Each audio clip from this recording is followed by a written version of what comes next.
ರಾತ್ರಿ ಚೆನ್ನಾಗೇ ಮ್ಯಾಚ್ ನೋಡಿಕೊಂಡು ಊಟ ಮಾಡಿಕೊಂಡು ಮಲ್ಕೊಂಡವರು ಬೆಳಗ್ಗೆ ಹೋಗಿ ಎಬ್ಬಿಸಿದಾಗ ಅವರಿಲ್ಲ, ಅವ್ರಿನ್ನು ನಮ್ಮ ಜೊತೆಗಿರಲ್ಲ ಅಂದಾಗ ಎಷ್ಟು ನೋವಾಗಬೇಡ ಅಲ್ವಾ? ಏನಕ್ಕೋಸ್ಕರ ನಾವು ಇಷ್ಟೊಂದು ಹೊಡೆದಾಡ್ಕೊಂಡು ಬಡ್ದಾಡಿಕೊಂಡು ಜೀವನ ಮಾಡ್ತೀವಿ ಅಂತ ನನಗೆ ಗೊತ್ತಿಲ್ಲ.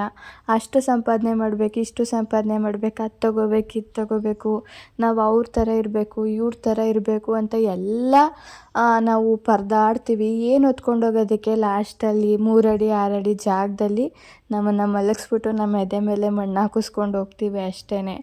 ಸೊ ಸಾಯೋವಂಥ ವಯಸ್ಸೂ ಅಲ್ಲ, ಏನೋ ವಯಸ್ಸಾಗಿ ಅವ್ರದ್ದೆಲ್ಲ ಮುಗ್ದೋಗಿದೆ ಅಂದರೆ ಅದೊಂಥರ. ಸಾಯೋವಂಥ ವಯಸ್ಸೂ ಅಲ್ಲ.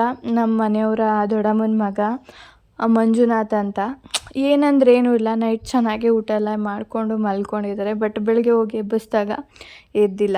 ಸೊ ಏನೋ ಒಂಥರ ಬೇಜಾರಾಗುತ್ತೆ. ಅವ್ರು ಇಲ್ಲ ಅನ್ನೋದನ್ನು ನೆನೆಸ್ಕೊಂಡ್ರೇ ಮನಸ್ಸಿಗೆ ಸಿಕ್ಕಾಪಟ್ಟೆ ನೋವಾಗುತ್ತೆ. ಇನ್ನು ಅವ್ರ ಮನೆಯವರು ಎಲ್ಲ ಯಾವ ರೀತಿ ಸಿಚುವೇಶನ್ನ ಫೇಸ್ ಮಾಡ್ತಿದ್ದಾರೆ ಅಂತ ನನಗಂತೂ ಗೊತ್ತಿಲ್ಲ. 2 ಹೆಣ್ಮಕ್ಳು, 1 ಗಂಡು ಮಗು, 3 ಜನ ಮಕ್ಕಳು. ಅವರು ಯಾವ ರೀತಿ ಮಕ್ಕಳನ್ನ ಸಾಕ್ತಾರೆ ಅಂತ ನನಗಂತೂ ಗೊತ್ತಿಲ್ಲ. ಮನೆ ಕಟ್ಟಬೇಕು ಅಂತ ಮನೆಯೂ ಎಲ್ಲ ಬೀಳಿಸಿ ಎಲ್ಲ ರೆಡಿ ಮಾಡ್ತಾಯಿದ್ರು. ಸರಿಯಾಗಿ ಒಂದು ಮನೆ ಇಲ್ಲ. ಮಕ್ಳಿಗೆ ಎಜುಕೇಷನ್ಗೆ, ಅವ್ರ ಮದುವೆಗೆ, ಮುಂದೆ ಫ್ಯೂಚರ್ಗೆ ಸಾಕೊಳ್ಳೋದಕ್ಕೆ ಭಗವಂತನೇ ಅವ್ರಿಗೆ ಧೈರ್ಯ ಕೊಡಬೇಕು ಅಂತ ಕೇಳ್ಕೊತೀನಿ ಅಷ್ಟೇ. ಇನ್ನೇನು ಹೇಳೋದಕ್ಕೆ ಇಷ್ಟಪಡಲ್ಲ.